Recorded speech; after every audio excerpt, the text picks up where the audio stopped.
Hello everyone. Today we are going to solve the practice set which I have given you in the last week, and some of you are facing some problems in solving some of the questions. That's why we will solve today the whole practice set, okay, which I have given. And one more thing, some of you are not watching the video which we are uploading regularly, and some of you are also not doing the homeworks properly.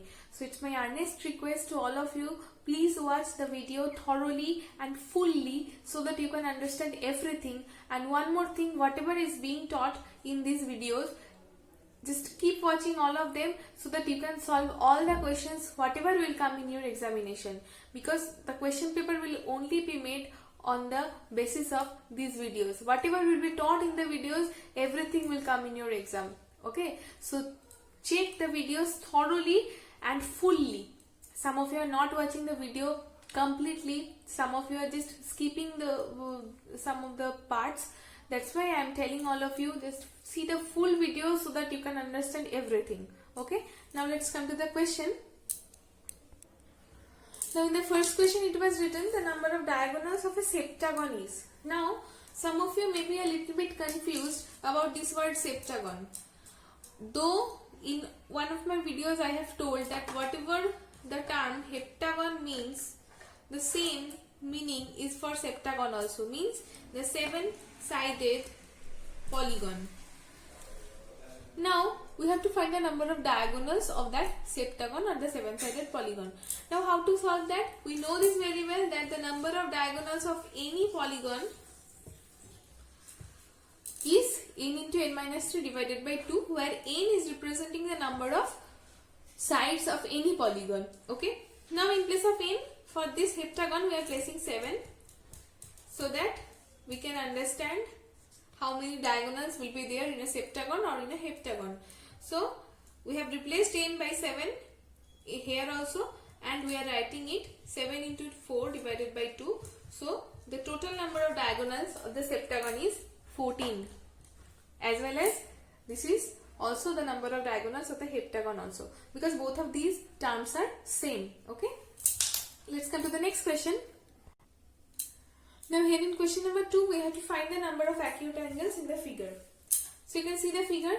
Okay, here 4 angles are already given, and in case of acute angle we all know this, that acute angles are the angles who are lying between 0 degree and 90 degree. Means the value of acute angle will be greater than 0 degree and less than 90 degree, because whenever it touches 90 degree it becomes a right angle. So the angles which are less than 90 degree will be called as an acute angle. Now here in this picture you can see 4 acute angles, means all of them are less than 90 degree. See, this one is 60 degree, this one is 45 degree, this one is 30 degree, as well as this one is 45 degree again. So we can easily count 4 acute angles here, but along with this, in this picture, by adding 2 of these angles we can get one more acute angle or more than one. Okay, so let's add these 2 acute angles first. So this one is 60 degree and this one is 45 degree, and these 2 angles are making an angle whose measurement is 105 degree, means it is greater than 90 degree, so it is not an acute angle. Now if we take these 2 angles, then we will get 45 degree and 30 degree, and these 2 will make an angle whose measurement is 75 degree. Okay, so this one will also be an acute angle because this measurement is less than 90 degree. Again, if we take these 2 angles, these 2 are again making an angle whose measurement is 75 degree. 45 degree plus 30 degree, 75 degree. So along with these 4 different acute angles, 2 more acute angles we are getting, that is 75 degree each. So we can write here the total number of 6 acute angles are there in this given figure. Okay. Now let's come to the next question. Now here in this question it is written, there is a given figure. You can see this line, and they are collinear. Collinear means all the points will lie on the same line. Okay. So that AB, BC, CD, DE means all of these parts are same in length. Okay. Now in the first part it is written AD is equal to AB plus 2 gaps. AD means this much. All of the answers are inside this question, inside this figure. So if you understand this figure properly, you can solve all the questions. Okay. Some of you are facing problems in doing this type of sums. That's why I'm showing you. So AD is equal to AB plus dash and dash, means two gaps are there. So for making AD, AB is already given. AB is already given. Okay. So we need to fill up these two gaps. It can be added in this way, BC plus CD. If we add with AB, BC and CD both of these parts, this part and this part with AB, so that we can get the whole part AB. So I am writing here BC plus CD. Okay. Let's come to the next one. In the next question it is written AD is equal to AC plus dash. Means here we can get only one gap. AC means this part. Okay. We have to make AD. AC is already given. So this part will be added to it. So this part is CD. Because here is only one gap. So we are writing it here CD. Okay. Now AD is equal to AB plus dash. Here in the first question, after AB, two gaps were there. Here after AD, only one gaps were there. Okay, was this there. So AB plus, you can see, for making AD, AB is given. With AB, this part will be added so that we can get this total AD. So this part means BD, this whole part, this whole line segment. So it will be BD. Next, BD is equal to AD minus dash. Okay. Now, we have to find BD. Okay. We have to find BD. So that AD is given, from this AD, a little bit portion will be subtracted so that we can get BD. So AD is this one, BD is this one. So from AD, if we subtract this part only, we can get BD, no? Okay. From AD, if we subtract this part only, we can get BD, isn't it? And this part is AB. This part of line segment is AB. So from AD, if we subtract AB only, we can get BD. Okay. Now in case of BE, BE is equal to, means this part, AE means the whole line segment minus a little bit part. Again AE means this part. So from AE, if we subtract this part only, this line segment only, we can get BE, isn't it? This is AE. From AE, we have to subtract something so that we can get BE. BE is this part. So from AE, means the total part, if we subtract this much only, we can get BE. Here, this part is AB. So from AE, if we subtract AB only, we can get BE. Okay. Let's come to the next one. Now here, in question number 8, it is written midpoint of AE. AE is given this one. The midpoint of AE means C. As I said, the midpoint will break the line into two equal parts. Here if we take C, this point, here we can get two line segments, BC and AB. And from the right side also, right side of C also, we can get two more parts, CD and DE. So C will be the midpoint, and also it is written that AB, BC, CD, DE, all of these are same in length. That's why the midpoint of AE will be CE. Okay. Now the midpoint of CE. CE means this part. Okay. So CE means this one. The point D is the midpoint of CE because the point D is just breaking the line CE into two equal parts, because the point D is making the part CD as well as the part DE, which are also equal in length. You can see CD and D both are equal in length. As I said, midpoint will break everything into two equal parts. Okay. So here the midpoint of CE will be D. Now in this question is AE equal to AC plus CD plus dash. AE. AC means this one.